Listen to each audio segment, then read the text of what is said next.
தற்பொழுது இயற்கை வேளாண் கண்காட்சியை தொடங்கி வைத்து விவசாயிகளிடம் பிரதமர் மோடி நேரலையில் கலந்துரையாடி வரும் காட்சிகளை நேரலையில் பார்த்துக் கொண்டிருக்கிறோம். இயற்கை வேளாண் மாநாட்டை தொடங்கி வைப்பதற்காக கோவை கொடிசியா மைதானத்திற்கு வந்திருக்கக்கூடிய பிரதமர் மோடி அதற்கு முன்னதாக இயற்கை வேளாண் கண்காட்சியை தொடங்கி வைத்து அங்கு இருக்கக்கூடிய அரங்குகளை பார்வையிட்டு வருகிறார். தொடர்ந்து விவசாயிகளிடம் இந்த இயற்கை வேளாண் கண்காட்சி தொடர்பான விவரங்களையும் நேரலையில் கேட்டு வரக்கூடிய காட்சிகளை நாம் பார்த்து கொண்டிருக்கிறோம். தமிழ்நாடு, கேரளா, ஆந்திரா, கர்நாடகா உள்ளிட்ட மாநிலங்களின் விவசாயிகளுடன் பிரதமர் மோடி கலந்துரையாடி இருக்கிறார். அண்மை செய்தியாக நாம் பார்த்து கொண்டிருக்கிறோம். கோவையில் 3 நாள் இயற்கை வேளாண் மாநாட்டை தொடங்கி வைப்பதற்காக பிரதமர் மோடி வருகை புரிந்திருக்கிறார். அதற்கு முன்னதாக தற்பொழுது இயற்கை வேளாண் கண்காட்சியை பிரதமர் மோடி தொடங்கி வைத்து அங்கு இருக்கக்கூடிய அரங்குகளை பார்வையிட்டு வருகிறார். கூடுதல் விவரங்களோடு எமது சிறப்பு செய்தியாளர் யோகேஸ்வரன் இணைப்பில் இருக்கிறார். விவரங்களை கேட்டு பெறலாம். வணக்கம் யோகேஸ்வரன். பிரதமர் மோடி இயற்கை வேளாண் மாநாட்டை தொடங்கி வைப்பதற்காக தற்பொழுது கோவை வந்தடைந்திருக்கிறார். அதற்கு முன்னதாக தற்பொழுது இயற்கை வேளாண் கண்காட்சியை தொடங்கி வைத்து பார்வையிட்டு வருகிறார். விரிவான விவரங்களை பதிவு பண்ணலாம். தென்னிந்திய இயற்கை வேளாண் கூட்டமைப்பு சார்பில் இயற்கை விவசாயிகள் மாநாடு என்பது கோயம்புத்தூரில் இருக்கக்கூடிய கொடிசியா மைதானத்துல இன்று தொடங்கி 21ஆம் தேதி வரை 3 நாட்களுக்கு நடைபெறுகிறது. இந்த மாநாட்டை தான் சற்று நேரத்திற்கு முன்பாக பிரதமர் நரேந்திர மோடி ரிப்பன் வெட்டி தொடங்கி வைத்தார். அந்த காட்சிகளை நாம் முன்பு பார்த்தேப்போம். இப்போது பார்க்கக்கூடிய காட்சிகள் என்பது அந்த வேளாண் மாநாட்டில் அமைக்கப்பட்டிருக்கூடிய கண்காட்சியை பிரதமர் நரேந்திர மோடி பார்வையிட்டு வருகிறார். பிரதமர் நரேந்திர மோடியினுடைய இந்த தமிழக பயணம் என்பது முக்கியத்துவம் வாய்ந்தது. ஏனென்றால் சமீபத்தில் பீகார் தேர்தல் முடிந்ததற்கு பிறகாக பிரதமருடைய முதல் பயணம் என்ற வகையில் எடுத்துக்கொண்டாலும் பிரதமர் 2014ஆம் ஆண்டு பதவியேற்றதிலிருந்தே இயற்கை விவசாயம், உள்நாட்டு உற்பத்தி உள்ளிட்டவை சார்ந்து ஒவ்வொரு பொதுக்கூட்டங்கள், முக்கியமான அரசு விழாக்கள், நிகழ்ச்சிகள்ல நரேந்திர மோடி பேசி வருகிறார். அந்த வகையில இயற்கை வேளாண் சார்ந்த விவசாயிகள் மாநாடு என்பதை பிரதமர் நரேந்திர மோடி இன்று தொடங்கி வைத்திருக்கிறார். சர்வதேச அரங்கிற்கு பிரதமர் நரேந்திர மோடி செல்லும் போதும் கூட இந்தியாவில் தற்சார்பு இந்தியா, குறிப்பாக இயற்கை வேளாண்களை இந்தியா ஊக்குவித்து வருகிறது என்ற முனைப்பில் எல்லாம் பிரதமர் நரேந்திர மோடி தொடர்ச்சியாக பேசி வரக்கூடிய நிலையிலே இன்றைய தினம் இந்த மாநாட்டை தொடங்கி வைத்ததற்கு பிறகாக சரியாக ஒரு 30 நிமிடங்களுக்கு மேலாக அந்த கண்காட்சியை பிரதமர் நரேந்திர மோடி பார்வையிட்டு வருகிறார். இந்த கண்காட்சியில என்னவெல்லாம் இடம்பெற்றிருக்கிறது, இயற்கை முறையில பாரம்பரிய முறைப்படி நெற்பயிர்களை விதைப்பது, அதே போல என்னென்ன மாதிரியான இயற்கை ரகங்கள் இப்போதும் இருக்கிறது, இப்போது நாம் இந்தியாவுல பயிரிடக்கூடிய பெரும்பாலான பயிர்கள் என்பது உற்பத்தி பயிர்களாக இருக்கிறது. அதிக அளவுல உற்பத்தி செய்ய வேண்டும், அதிக மகசூல் கிடைக்க வேண்டும் என்ற முனைப்புல விவசாயிகள் பயிர்விக்கிறார்கள். ஆனால் இயற்கையான முறைப்படி, பாரம்பரிய முறைப்படி இயற்கை விவசாயம் செய்யக்கூடிய விவசாயிகள் மிக குறைவாகவே எண்ணிக்கையில் இருக்கிறார்கள். இந்த நிலையில்தான் விவசாயிகளையும், இயற்கை முறைப்படி விவசாயம் செய்யக்கூடிய விவசாயிகளையும், அவர்கள் விவசாயம் செய்யக்கூடிய பொருட்களையும் அதிகரிக்கக்கூடிய நோக்கமாக கொண்டிருக்கூடிய இந்த மாநாட்டில் காட்சிப்படுத்தப்பட்டிருக்கூடிய நெற்பயிர்கள், விதைகள் உள்ளிட்டவற்றை எல்லாம் பிரதமர் நரேந்திர மோடிக்கு அங்கு இருக்கக்கூடியவர்கள் விவரித்து வருகிறார்கள். இது என்னென்ன வகையான நெற்பயிர்கள், என்னென்ன மாதிரியான இயற்கை விவசாயத்திற்கு இது உகந்ததாக அமையும், எந்த காலநிலைகள்ல இந்த பருவம் என்பது செழிக்கும் உள்ளிட்டவை குறித்து எல்லாம் பிரதமர் நரேந்திர மோடியிடம் விவசாயிகள் தெரிவிப்பதும், பிரதமர் நரேந்திர மோடி கூர்ந்து கவனிக்கக்கூடிய அந்த காட்சிகளை எல்லாம் பிரதமர் அலுவலகம் வழங்கக்கூடிய நேரலை காட்சிகள் மூலமாக நாம் தெரிந்து கொள்ள முடிகிறது. ஒன்று. இரண்டாவது, பிரதமர் நரேந்திர மோடி இன்றைய தினம் 2வது முக்கியமான ஒரு விஷயத்தை இந்த கோயம்புத்தூர் கொடிசியா மைதானத்திலிருந்து நிகழ்த்த இருக்கிறார். அது பிரதம மந்திரி கிசான் சம்மன் நிதி. விவசாயிகளுக்கு ஆண்டுக்கு 3 பருவத்திற்கு ஒரு முறை 2000 ரூபாய் வழங்கக்கூடிய நிகழ்வுகளை பிரதமர் நரேந்திர மோடி தொடங்கி வைத்தார். 2019 முதல் இது நாடு முழுவதும் இருக்கக்கூடிய விவசாயிகளுக்கு வழங்கப்பட்டு வரக்கூடிய நிலையிலே இன்றைய தினமும் பிரதமர் நரேந்திர மோடி விவசாயிகளுக்கான அந்த நிதி என்பதை விடுவிக்கிறார். அதற்கான நிகழ்ச்சியும் இன்றைய தினம் கொடிசியா மைதானத்திலிருந்து ஏற்பாடு செய்யப்பட்டிருக்கிறது. இதில் ஒரு சிறப்பம்சம், பிரதமர் நரேந்திர மோடி அதை விடுவித்த உடனே விவசாயிகளுடைய வங்கி கணக்குகளுக்கு நேரடியாக அந்த பணம் செலுத்தப்படும். இது பல்வேறு நிகழ்ச்சிகளாக நடத்தப்பட்டிருந்தாலும் தமிழ்நாட்டில் இந்த விவசாயிகள் மாநாட்டில் நடத்தப்படுவது கூடுதல் சிறப்பம்சத்தை பெற்றிருக்கிறது. பிரதமர் நரேந்திர மோடியுடைய இந்த வருகை காரணமாக கோயம்புத்தூர்ல கோவை விமான நிலையம், அதே போல கொடிசியா மைதானம், கொடிசியா மைதானத்திற்கும் கோவை விமான நிலையத்திற்கும் இடைப்பட்ட தொலைவு என அனைத்து பகுதிகளிலுமே தீவிரமான பாதுகாப்பு பணியில காவல்துறையினர் ஈடுபட்டிருக்கிறார்கள். காவல்துறையோடு சேர்ந்து பிரதமர் நரேந்திர மோடிக்கு பாதுகாப்பு வழங்கக்கூடிய எஸ்பிஜி பாதுகாப்பு படையினரும் கூடுதல் பாதுகாப்பு பணியில ஈடுபட்டிருக்காங்க. தோராயமாக காவல்துறை வழங்கக்கூடிய தகவலின் அடிப்படையில 30,000க்கும் மேற்பட்ட போலீசார் பிரதமருடைய இந்த வருகைக்காக மட்டும் பாதுகாப்பு பணியில 3,000க்கும் மேற்பட்ட போலீசார் பாதுகாப்பு பணியில ஈடுபடுத்தப்பட்டிருக்கிறார்கள் என்ற தகவல்களை எல்லாம் வழங்கியிருக்கிறாங்க. இன்னும் சற்று நேரத்துல பிரதமர் நரேந்திர மோடி கொடிசியா மைதானத்தில் நடைபெறக்கூடிய இந்த மாநாட்டில் உரையாற்ற இருக்கிறார். ஏற்கனவே தமிழ்நாட்டுல பல இடங்கள்ல மழை பெய்ததன் காரணமாக நெற்பயிர்கள் மூழ்கி இருக்கக்கூடிய நிலையில ஈரப்பதத்தை அதிகரிக்கப்பட வேண்டும் என்பது விவசாயிகளுடைய பிரதான கோரிக்கையாக இருக்கிறது. நெல் பயிர்களை கொள்முதல் செய்யும் போது அதில் இருக்கக்கூடிய ஈரப்பதத்தினுடைய அளவை அதிகரித்து அதன் மூலம் நெற்பயிர்களை கொள்முதல் செய்து கொள்ள வேண்டும். அதை மத்திய அரசு தான் நிர்ணயம் செய்யப்பட வேண்டும் என்பதால் அது மத்திய அரசுக்கு ஏற்கனவே விவசாய சங்கங்கள் பல்வேறு கோரிக்கைகளை வைத்திருக்கிறார்கள். எனவே பிரதமர் நரேந்திர மோடி இன்றைய இந்த மாநாட்டில் பேசும்போது அது குறித்தான அறிவிப்பு வெளியாவதற்கான வாய்ப்புகள் இருக்கிறது என்பதை நாம் தெரிந்து கொள்ள முடிகிறது. பிரதமருடைய வருகையை முன்னிட்டு ஒரு பக்கம் பாதுகாப்பு, மற்றொரு பக்கம் பாரதிய ஜனதா கட்சியினுடைய தொண்டர்கள் மற்றும் பொதுமக்கள் வெகு திரளாக திரண்டு பிரதமர் நரேந்திர மோடியை வரவேற்றார்கள். இன்னும் சொல்ல போனால் இந்த மாநாட்டில் கூட கொடிசியா மைதானத்தில் கூட பல ஆயிரக்கணக்கானோர் திரண்டு இருக்கிறார்கள் பிரதமர் நரேந்திர மோடியுடைய உரையை காண்பதற்காக.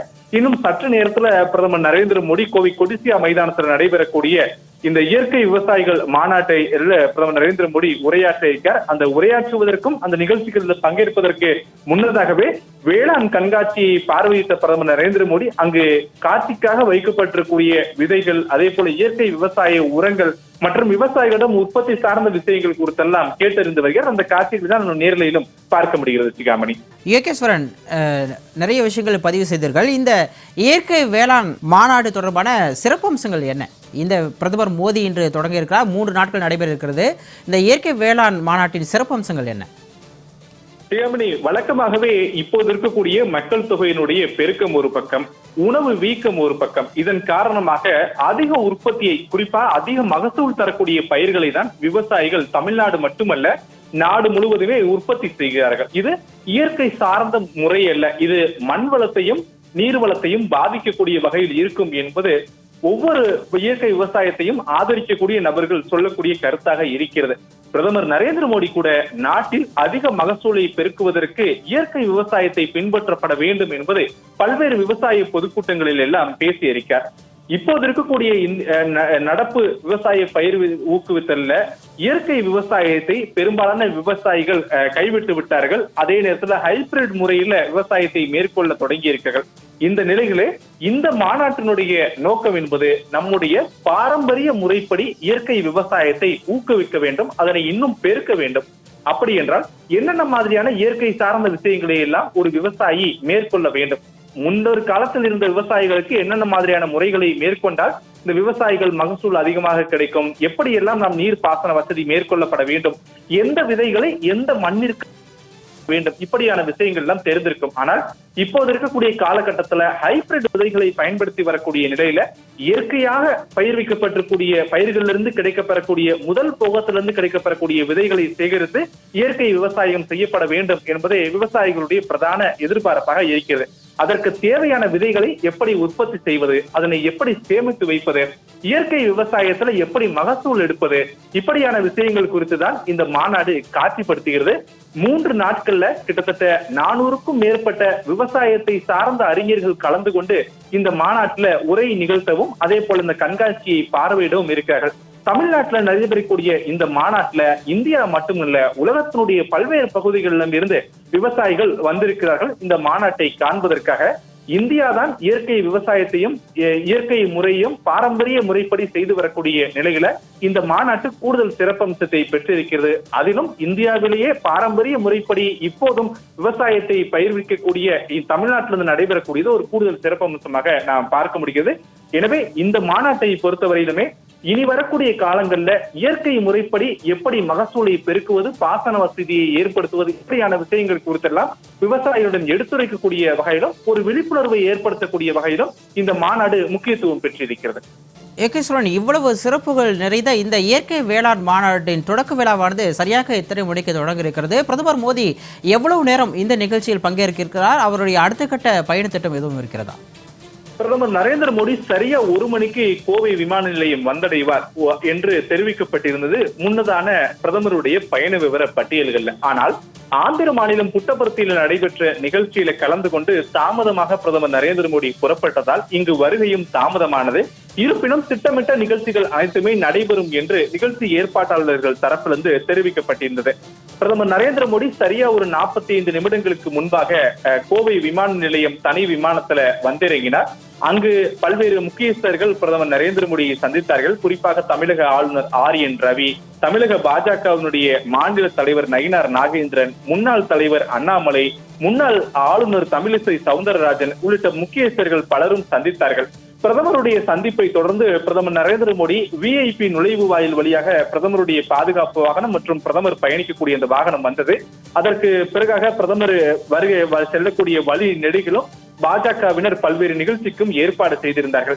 அந்த நிகழ்ச்சியெல்லாம் கண்டுகொண்டே பிரதமர் நரேந்திர மோடி இந்த நிகழ்ச்சி நடக்கக்கூடிய இன்றைய முக்கிய திட்டமான கொடிசியா மைதானத்துல இந்த மாநாடு நடைபெறக்கூடிய இடத்திற்கு பிரதமர் வருகை தந்தார். பிரதமர் வருகை தந்த உடனே இந்த மாநாட்டை ரிப்பன் வெட்டி தொடங்கி வைத்தார். அது ஏற்கனவே இந்த நிகழ்ச்சி தொடங்கிவிட்டது.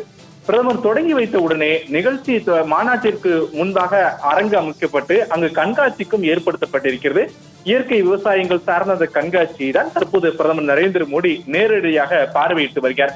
வழக்கமாக பிரதமர் பொறுத்தவரையிலுமே ஒரு நிகழ்ச்சி ஏற்பாடு செய்யப்பட்டிருந்தால் நிகழ்ச்சியை தொடங்கி வைத்த உடனே அதை பார்வையிட்டு விட்டு மாநாட்டிற்கு சென்று வருவார்கள். ஆனால் ஒவ்வொரு விவசாயிகளுமே தற்போது பிரதமர் நரேந்திர மோடியை சந்தித்து அவர்களால் பயிற்றுவிக்கப்படக்கூடிய விதைகள், இயற்கை விவசாயத்தை நாங்கள் எப்படி மேற்கொண்டு வருகிறோம், இயற்கை விவசாயத்தால் கிடைக்கப்படக்கூடிய மகசூல் எப்படி இருக்கிறது என்பது குறித்தெல்லாம் பிரதமர் நரேந்திர மோடியிடம் பேசி வருகிறார்கள். அந்த காட்சிகளை இப்ப நாம் பார்க்க முடிகிறது. இவற்றை தவிர இயற்கை விவசாயம் என்றால் உணவுப் பொருட்களை தாண்டி விவசாய முறைப்படி ஒரு பூக்களை உற்பத்தி செய்வதாக இருக்கட்டும், இப்படியான விஷயங்கள் குறித்தெல்லாம் நாங்கள் இயற்கை முறைப்படி நாங்கள் எப்படி செய்கிறோம் என்பது குறித்தெல்லாம் பிரதமர் நரேந்திர மோடியிடம் அவர்கள் கேட்டு வருகிறார்கள். அந்த பிரதமர் நரேந்திர மோடியிடம் தெரிவித்து வருகிறார்கள். அதே நேரத்தில் விவசாயிகள் பலரும் பிரதமர் நரேந்திர மோடியிடம் செல்ஃபி எடுத்த அந்த காட்சிகளை நாம் நேரடியில் பார்த்திருக்க முடியும். இப்படி விவசாயிகளோடு பிரதமர் நரேந்திர மோடி சரியா ஒரு 30 நிமிடங்களுக்கு மேலாக கலந்துரையாடியவர்கள். பாரம்பரிய முறைப்படி விவசாயிகளை ஊக்குவிக்கக்கூடிய வகையில் நடைபெற்று வரக்கூடிய இந்த நிகழ்ச்சி என்பது இந்த மாநாட்டு மேடையில இன்னும் சற்று நேரத்துல தொடங்க இருக்கிறது. இது தொடங்கிய உடனே பிரதமர் நரேந்திர மோடிக்கு முன்பாக பல்வேறு முக்கியஸ்தர்கள் பேசுவதற்கும் அனுமதி என்பது வழங்கப்பட்டிருக்கிறது. தொடர்ந்து பிரதமர் நரேந்திர மோடியும் பேச இருக்கிறார். பிரதமர் நரேந்திர மோடி பேசுவதை தொடர்ந்து இந்த நிகழ்ச்சியில இயற்கை விவசாயத்தை தொடர்ந்து மேற்கொண்டு வரக்கூடிய விவசாயிகளுக்கு பாராட்டு விழா என்பதும் நடத்த இருப்பதாக நிகழ்ச்சி ஏற்பாட்டாளர்கள் தெரிவித்தார்கள். எனவே அடுத்தடுத்து இந்த நிகழ்ச்சிகள் நடைபெற இருக்கிறது. பிரதமர் நரேந்திர மோடி சரியாக ஒரு 4 மணிலிருந்து 4:30 மணிக்குள்ளாக மீண்டும் கோயம்புத்தூரிலிருந்து தனி விமானம் மூலமாக டெல்லி புறப்பட்டு விடுவார். அதற்கான ஏற்பாடுகளும் தயார் நிலையில் இருப்பதாக தான் நம்ம களத்திலிருந்து பார்க்கும்போது தெரிந்து கொள்ள முடிகிறது. நிச்சயமாக யோகேஸ்வரன், பிரதமர் மோடியின் இந்த பயணம் என்பது அரசியல் சார்ந்த ஒரு பயணம் அல்ல, இயற்கை வேளாண் மாநாட்டை துவங்கி வைப்பதற்காக வந்திருக்கிறார். இது அதற்கான ஒரு பயணம் மட்டுமே என்று தான் எடுத்துக்கொள்ள முடிகிறது. அதற்கேற்றாற் போல அரசியல் தலைவர்களுக்கும் பெரிதாக எந்த ஒரு அழைப்பும் விவசாய சங்கங்கள் மூலமாக விடுக்கப்படவில்லை என்பதுதான் நமக்கு கிடைக்கக்கூடிய செய்தி. அப்படி இருக்கக்கூடிய சூழலில் பிரதமர் மோடி இந்த பீகார் தேர்தலுக்கு பிறகாக நீங்கள் குறிப்பிட்டதைப் போல முதல் முறையாக தமிழகம் வந்திருக்கிறார். தற்பொழுது இங்கு கோவையில் வேறு அரசியல் தலைவர்கள் ஏதேனும் முகாமிட்டிருக்கிறார்கள் அல்லது இவரை சந்திக்கிறதுக்கான வாய்ப்புகள் எதுவும் இருக்கிறதா? பிரதமர் நரேந்திர மோடியை பொறுத்தவரையிலுமே இந்த மாநாட்டில் ஒரு குறுகிய நேரத்துல 2 மணி நேரங்கள் மட்டுமே அவர் தமிழ்நாட்டில் இருப்பார் என்ற விவரங்களை எல்லாம் பிரதமருடைய தனி பாதுகாவலர்களான SPG வழங்கி இருக்கக்கூடிய நிலையில சந்திப்பு குறித்தான எந்த விவரங்களையுமே வழங்கவில்லை. அதே நேரத்துல முக்கியஸ்தர்கள் சிலருடைய சந்திப்பு என்று தமிழக ஆளுநர், அதே போல தமிழக அமைச்சரவையில் இடம்பெற்றக்கூடிய அமைச்சர்கள் 2, பாரதிய ஜனதா கட்சியினுடைய மூத்த நிர்வாகிகள், இப்படி பலருக்கும் இந்த அழைப்பு என்பதை வழங்கியிருக்கிறார்கள். அந்த அழைப்பின்படி பிரதமர் நரேந்திர மோடியை வரவேற்பதற்காக கோவை விமான நிலையத்திற்கு சென்று கோவை விமான நிலையத்திலும் இந்த வரவேற்புகள் எல்லாம் நெடுந்தது. பின்னர் பிரதமர் நரேந்திர மோடி இங்கிருந்து புறப்படுவதற்கு முன்னதாக வழி அனுப்புதல் நிகழ்ச்சியிலும் தமிழக அரசு சார்பிலும் அதே போல தமிழக ஆளுநர் உள்ளிட்டோர் எல்லாம் பங்கேற்க இருக்கிறார்கள். விழா மாநாட்டு மேடையில விவசாயிகள், குறிப்பாக பாரம்பரிய முறைப்படி விவசாயத்தை ஊக்குவிக்கக்கூடியவர்கள், இந்த பாரம்பரிய விவசாயத்தை அடிப்படையாக கொண்டு செயல்படக்கூடியவர்கள், இந்த நிகழ்ச்சி ஏற்பாட்டாளர்கள், இவர்கள் மட்டுமே மேடையில பிரதமர் நரேந்திர மோடியுடைய வருகைக்காக முன்பே அமர்ந்திருக்கக்கூடிய அந்த காட்சிகளை பார்க்க முடிகிறது. எனவே இதுல அரசியல் சார்ந்த நிகழ்வுகள் எதுவும் நடைபெறுவதற்கான வாய்ப்புகள் இல்லை அப்படின்றத நாம் தெரிந்து கொள்ள முடிகிறது.